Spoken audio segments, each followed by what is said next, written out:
G'day, my name's Wilfred West from Locksport, Victoria, Australia, and I'm going to be injecting this chicken with the Beast Injector from Grill Beast. Now, what I'm going to be injecting with this chicken is purely simple mango juice. That's all I'm going to be using, followed by some mustard. I'm going to basically smother the whole chicken in mustard, and then I'm going to sprinkle it with this. It's a little bit, it's a mixture of this chili thing and a bit of T-bone, Texas T-bone. Now it's quite a nice, it's got spicy and salty marinade. So, this is my first attempt at this. I've done everything I can there, so let's get all this organised so I don't have to worry about my right hand or opening anything will start touching the chicken. I'm going to open all this up, so that's all ready to go. I'm using all these ones with the holes in it. It's been de-sterilised. Well, it has been sterilised. So now I'm going to try to soak all this up in here. So bear with me on this one, because this is the first time I've attempted to try to do this. Maybe if I put it in here.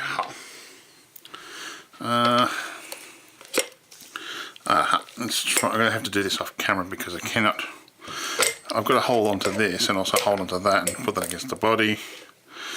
I'll try doing it on camera if we can, without it slipping.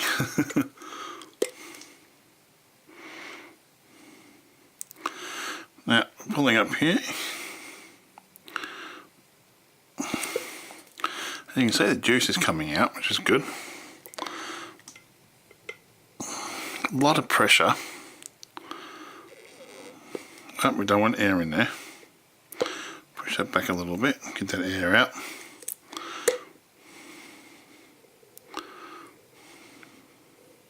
I'm going to have to figure out the best way of doing something like this, because there's still plenty of liquid in here. This is full, but there's still plenty of liquid in here, so I won't only squirt it once because I don't want to throw away liquid. I don't like to waste it. So I'd say that's about half that liquid gone. Now the trick is to insert this in the right places to get it. I don't think I'm going to get much more out of that. If you see, I might be able to. We'll see how it goes. We might only need one full syringe of this. So what I'm thinking, I'll put it straight in the center first. It's still a little bit frozen for me, to my liking. And we want about here. And slowly inject it.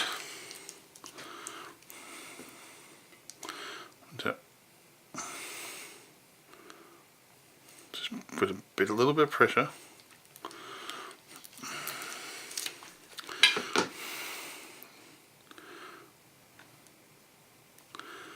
You can see it coming out now down the bottom there. I can actually feel it when I actually push the syringe. It actually expands it quite well.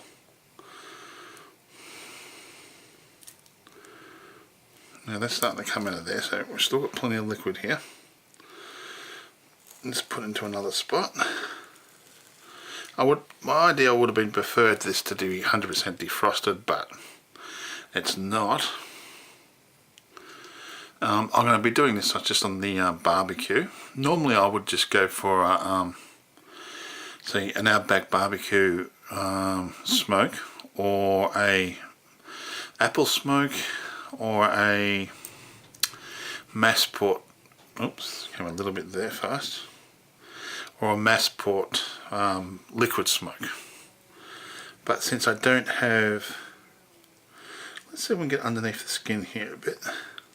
Since I don't have my smoker yet, I wanted to try this marinade using mango juice, because it's a sweet thing, so I wanted to try that.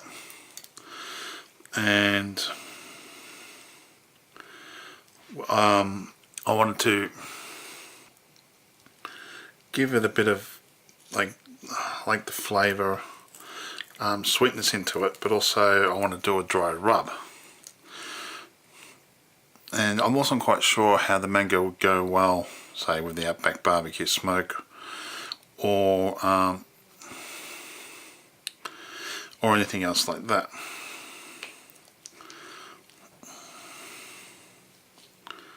So we're almost finished filling this up.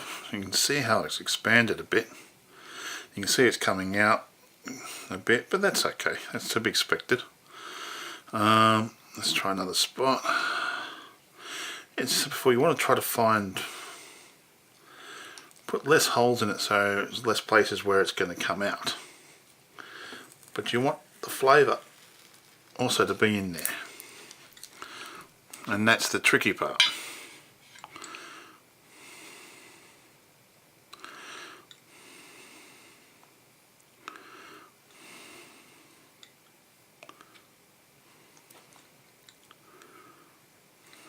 You can feel that coming up quite well.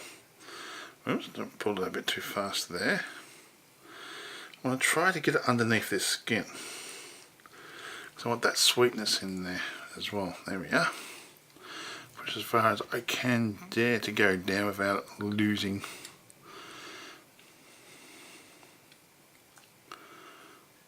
too much. And put the rest of the marinade just there. Don't think I want to go too much in the marinade. Oops. I think that's it. Don't want to go too much in the marinade. Now that will be washed later. Now normally I would let that, people recommend let that sitting, and then you can do the rest. Now that's swollen up a bit, so I probably will. I'm hoping that juice is going to go back into there. Well, I'm not worried about too much of the juice, because all this other stuff is going to go on top. So next I'm going to put the mustard over it.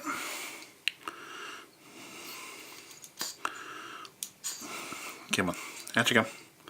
I tested this mustard on a bit of beef. And yeah, you don't actually get the flavour of the mustard in there. This will also help marinate the chicken. Probably a little bit too much on this side, but well, we'll see how we go. This is pretty much to hold the dry rub on. I want to rub that all into the chicken. And as before, this is my very first attempt at this, but I tested out on a spit. I put on a spit roast the other night, and I marinated the beef, as I said before, with mustard, and then I put the same sort of rub on it. Let's see, it's coming off my fingers.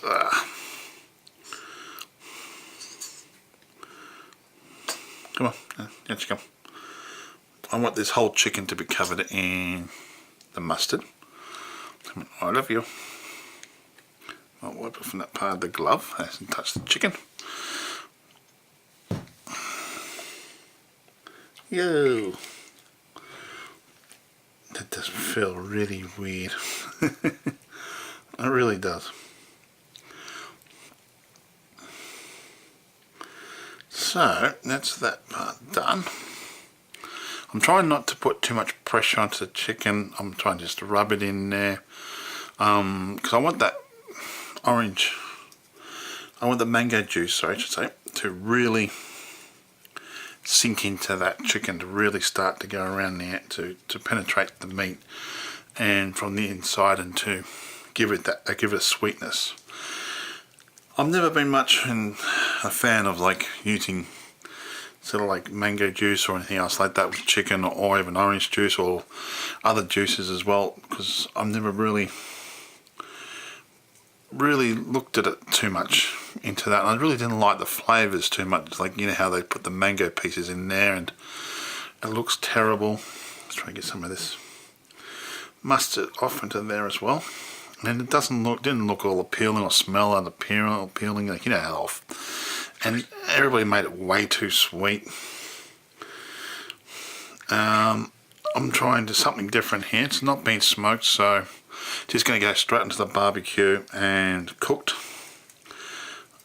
Whatever temperature of the breast, they reckon the breast is. I'm thinking this is the same weight, and I'll probably cook it for about an hour and a half to 2 hours.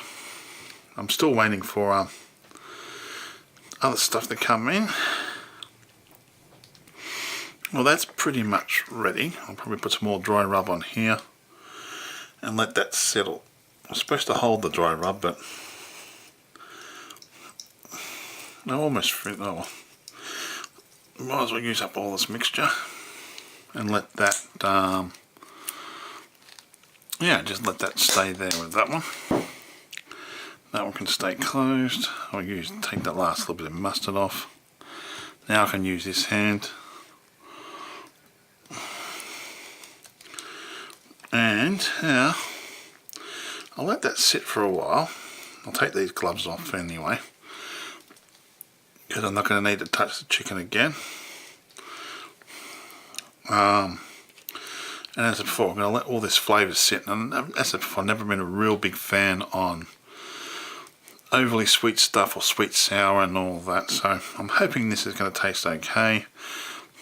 Should, because a lot of people use mango juice with things. And this is the chili slash salty mixture, which is quite nice. Now these gloves will go straight into the bin downstairs, and that's that done. So that's how you marinate chicken. Now, as I said before, the other people would recommend you put that into there, leave that sit there for at least 10 minutes or longer. I'm probably going to just let that sit there now and let it do its thing, right? And yeah, I've never been a fan of mustard and stuff like that either. And putting mustard on something actually really does break down that meat and give it a nice flavour. You don't get much of a flavour, but it does help with the flavour. Now, as I said before, I probably would have got 2 squirts into the chicken and done that, but I'm happy with this.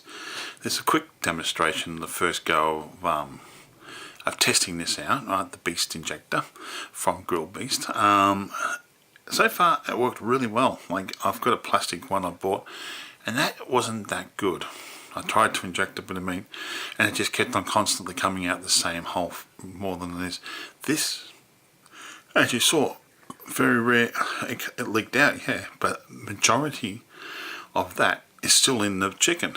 Now you can see the liquid there, right? You can see that tiny little bit of liquid there, right? That's from the liquid juices, probably from the chicken, partly defrosting as well, but the majority from that canister, right, is still in that chicken. Now that is the key. Now I'm going to let this sit probably for about half an hour, because it's almost 5 o'clock. So I'll let this sit for about half an hour, because I've got to get it to room temperature as well. And then I will put this onto the barbecue with the skin side down. I'll heat the barbecue up and let it run for 10 minutes so I get the appropriate temperature. Put it skin side down for about 5-10 minutes. Then turn it over and give another 5-10 minutes. Have a feel, get the temperature, thermometer, get the inside temperature of the chicken. It's probably going to cook a lot longer than that. Normally I put it in the oven, but I'll probably then turn down the barbecue so it will cook but won't burn. That's the secret. I want it to be like the chardonnay.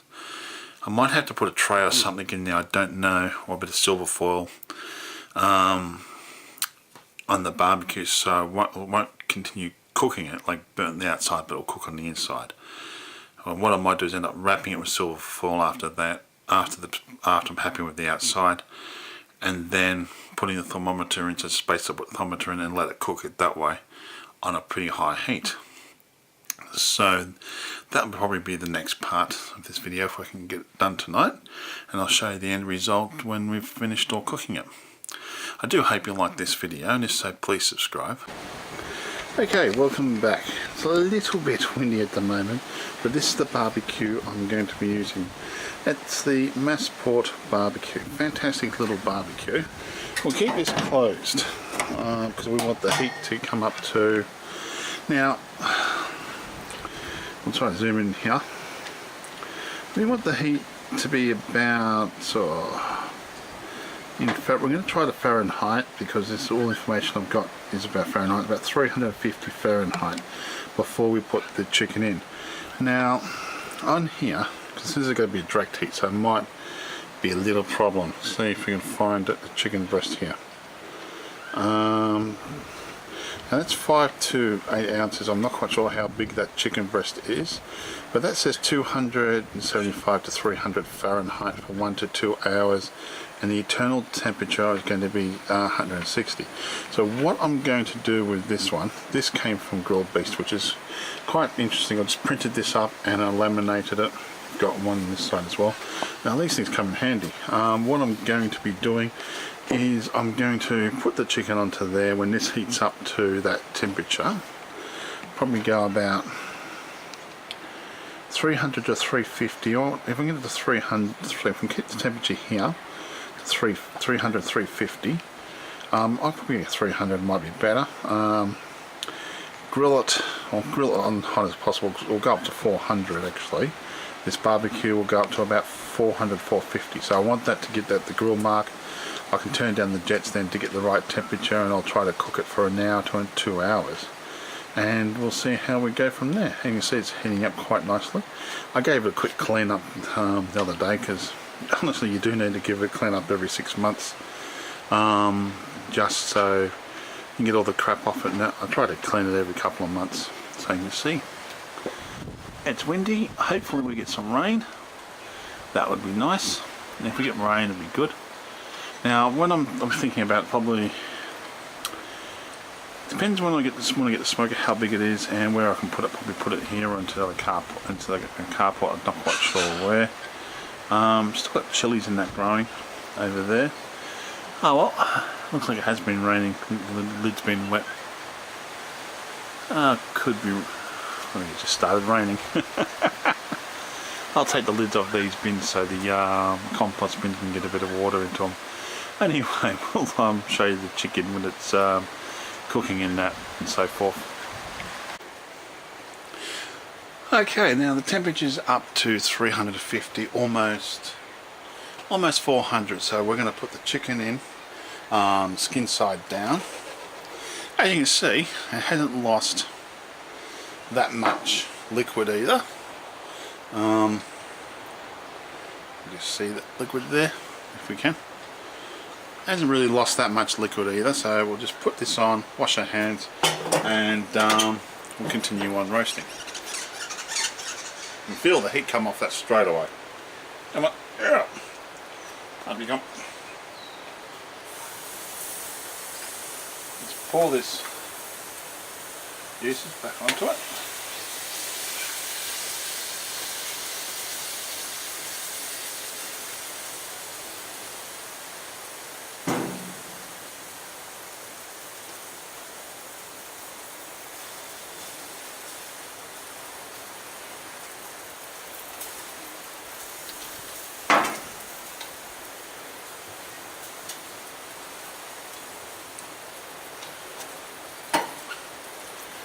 Well, you can see that there now.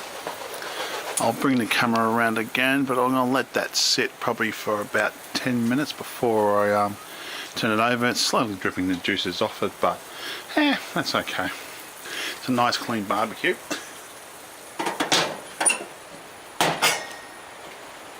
I'll probably give it a quick scrub down tomorrow again before we go. So how much the temperature dropped? It dropped to... Okay, for me to do that, it dropped to from about almost 400 to 250 Fahrenheit.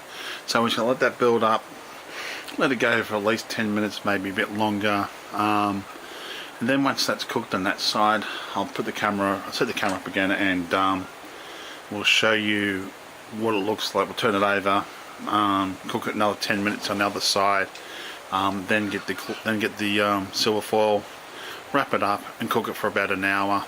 to 2 hours, and just have a spot where we can put the probe in. Okay, I do hope you enjoy this video. Yeah, and we'll see how we go. Okay, welcome back. Now the temperature got up to about 400 Fahrenheit.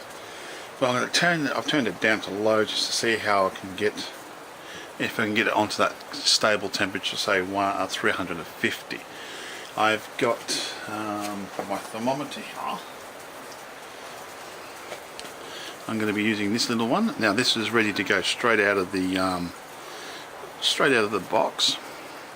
It's Beast Injector, same company. If you haven't seen my unboxing of these products, feel free to do so. Now, yeah, let's drop it down to 350. Now I haven't lifted the lid yet because I can leave a little bit longer since I did have the temperature. Now I wanted to see if I can stabilize the temperature at 350, because that's what they recommended in. That's what they recommended on this. So we're looking at 350, the high mark. So if I can keep it stabilized, it says 350 to 1 to 2 hours. I'm not quite sure about the size. I'm going to have to speak to my butcher when I go to, next time I go shopping and go to the butchers and that. I'm going to speak to the chicken people, and also when I go buy pork. I've got a big piece of pork. I'm not quite sure what the weight it is. So I've got to convert it over to American weights and I'm using all American temperatures and weights, because that way I don't have to try to confuse myself trying to what's that in Celsius. If this is how long they say it, this is the temperature they need, how long it's cooking for, and then that's the internal temperature, I've got all the equipment for that. Now that's dropped it down just under 350. So we'll turn her over and cook it for another 10 minutes, because I want that charredness, and then I'm going to basically wrap it up in silver foil, keep the temperature low so it sits on that 350 for about an hour to 2 hours. As you can see that nice look chard there.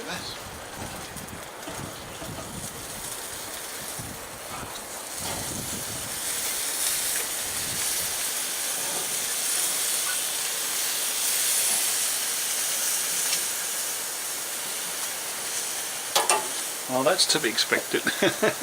That is a little bit burnt to my liking, but that is what the Americans call a crust. But I'm happy with it. It's looking good, it's smelling good. I'll give these tongs a quick rinse again. But as I said before, I'm going to leave this for 10 minutes, and then I'm going to basically, let's close this lid back over.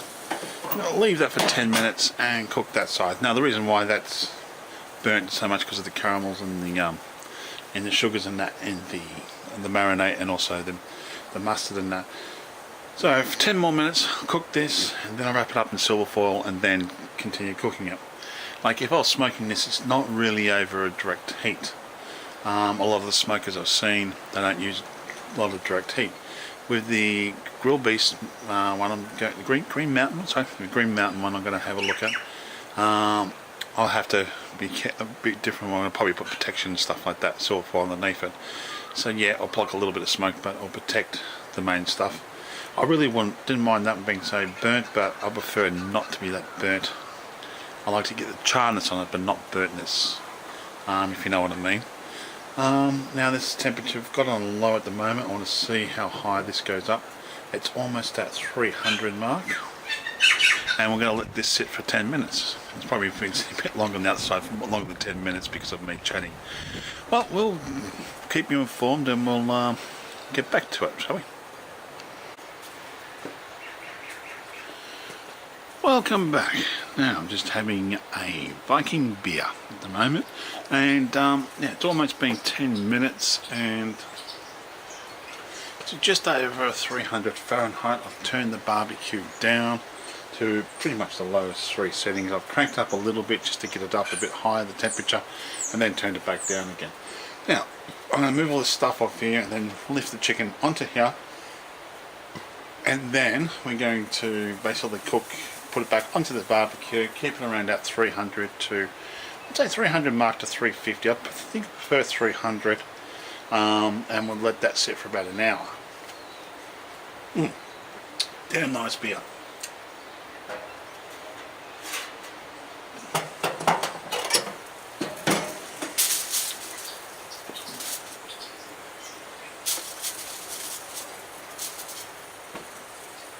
Hope the wind doesn't pick up on me. There you go.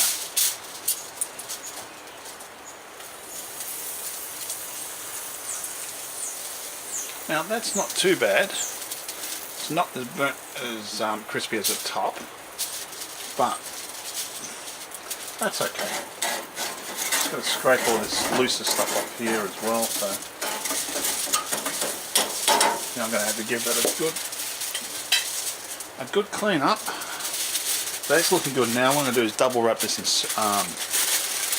what do you call it? Aluminium, silver foil. So I want to leave a hole where I can poke the skewer in. I can unwrap it, I think. So we'll just do it that way. We'll unwrap it, and I'm not going to check the internal temperature yet because it's only been 20 minutes cooking. And what I'll do is I'll just unwrap it when I'm ready to check it, and then we'll do it that way. So that's our little parcel wrapped. I really want to go. I'll put it in a different spot on the barbecue. I'll put it back. Just put it on top of that stuff. That should be fine. And now I'm going to check this. See, it's now 25 past 5 almost.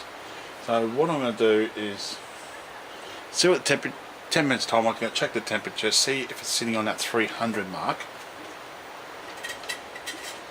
And if it's sitting on that 300 mark, that's fine.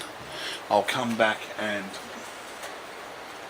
just keep an eye on it every 10-20 minutes. Come back and just check the temperature, see what it's sitting on, and then we'll go from there. And then probably about, I might check it within half an hour. Check the internal temperature within half an hour and see if it's sitting on, I think it's 165, I think it was. I'll have a look at the sheet again in a minute, and we'll go from there. But every 10 minutes I just want to come out, check the temperature, make sure it's not going to go above, say, the 300 mark, and we'll just let that cook for about an hour to basically 2 hours. I'm going to go back to enjoying my Viking beer, and yeah, we'll just keep going, shall we? We'll eventually get there. Beautiful day though, and the rain stopped. I'll show you when I'll take the temperature out, and we'll go from there, shall we? Welcome back. Now it's almost 6 o'clock. The temperature's been sitting on just probably just over 300 Fahrenheit. All the flames have been on low, and it's been sitting on that for a while. I think it's 5.2, and I'm going to be using one of my Beast Armor gloves to help open the package up so we can check the internal temperature with this.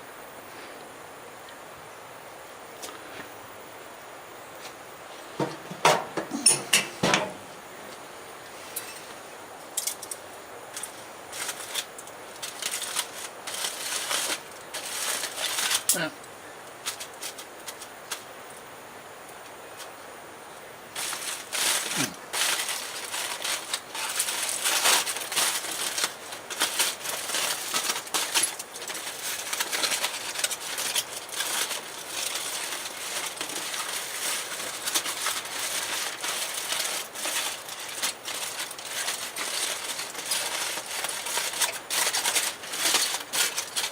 You can see those juices in there. I don't know if you can see it too well here, but there we go. You can see we can zoom in a little bit. Wow, you can definitely see those juices there from the chicken. So that's going to be nice. These feel, then you feel the heat in these now. Turn this on. And we don't want it on Celsius, we want it on Fahrenheit. So we've got that now on Fahrenheit. Oops, I hope that sees that. It's not going to be too blurry. Come on. what's the name anyway? Oh, let's zoom out and we want to put this into there. Let's move this bit over the edge here.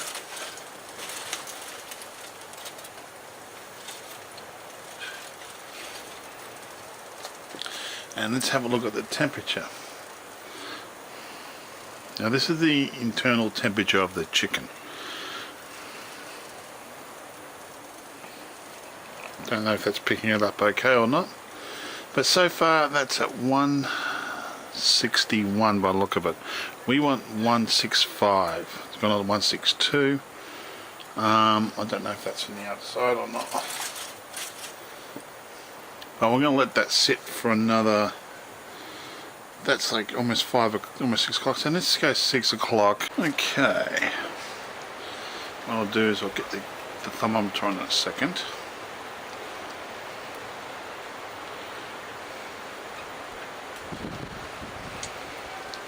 So that's what she looks like there. See all those juices there. I hope they're going to go back into the chicken, so I'll let the chicken rest for a minute.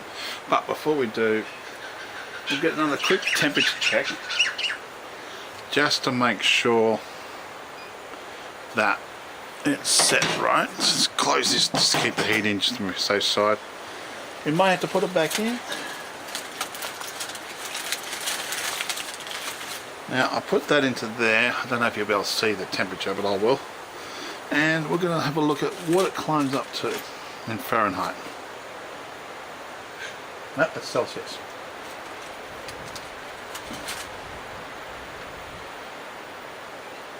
Okay, that's saying it's 182 Fahrenheit. So what I'm going to do is leave that wrapped up with the temperature, with the thermometer thing in it, and we'll let, hopefully those juices will go back into it. If not, they'll make a nice little gravy. This can go off because honestly we're not going to need this anymore. Beautiful. Actually, I never really cooked anything really by temperature, so this is the first time for me to cook anything as in temperature. So we're going to let that rest for a while, and then when we carve it up, we'll have a quick look at it. And we'll keep an eye on that temperature. That is the main thing. I am a little bit worried because I've never used a thermometer really in my entire life. Well, it's saying it's 183 at the present moment. So to me, that's saying it should be cooked. 165 should be saying it's cooked. That's a bit over temperature, so I've got, next time I want to set an hour to maybe to 2 hours. It's been almost an hour, I'd say. So it's pretty much spot on. The temperature there, I could have changed the temperature, but I did have it up to 400 Fahrenheit at the start, so I can brown the outside. I might have to turn that down so it doesn't brown it as much. So we're going to let this sit for a while. When that drops down to say 165, the internal temperature, I'm going to then carve it up and have a look at it, and I'll quickly show you the last little video of that one. Okay, and let's have a look. Oops, dropped down to 182. We'll be back. Okay, welcome back. Now the internal temperature is saying it's 175. We've let this rest for at least 10 minutes.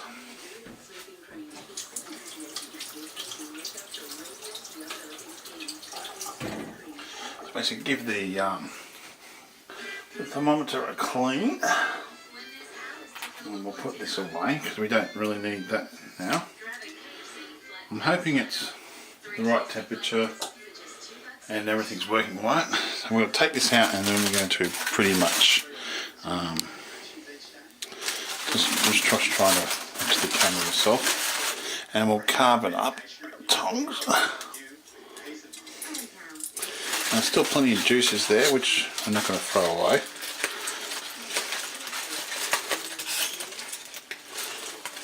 Oh wow, a lot of juices in this thing. So what I'll do is I'll put those juices into another container.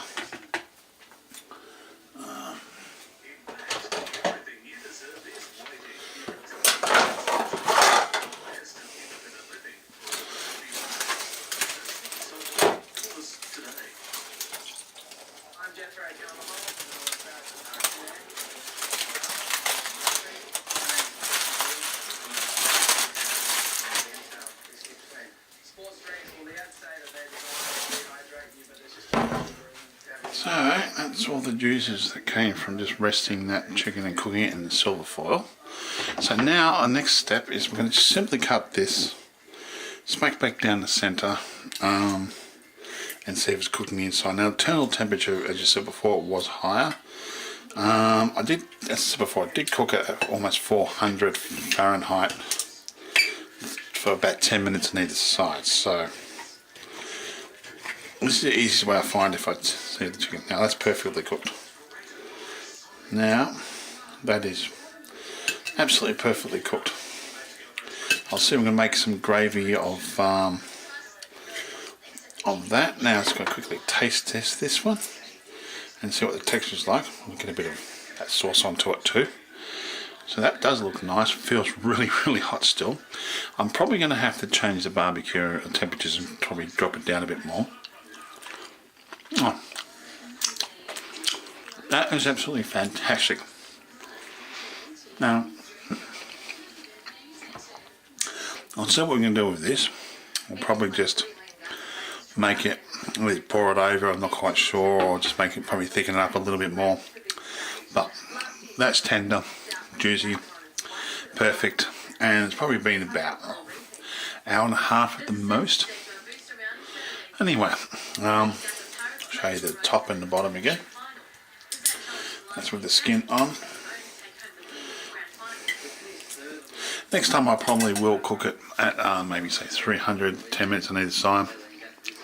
But other than that, oh, it's fantastic. You don't really taste the mango in it, I found. Yeah, it's a sweetness to it, but you don't taste the mango itself. So I'm really kind of surprised about that. Okay, that's how she looks on the plate. We've got beautiful chicken there, followed with carrots and broccoli, and we've got beautiful spud there with cheese, salt and pepper onto that, just to add a bit of flavour, plus the juices of that chicken juice. Yeah, it smells fantastic, tastes fantastic, it looks fantastic as far as I'm concerned. Anyway, I do hope you like this video, so please subscribe. My name is Wilfred West from Locksport, Victoria, Australia, signing off. Thank you again for watching my videos, and all comments are welcome. You all have a great day now.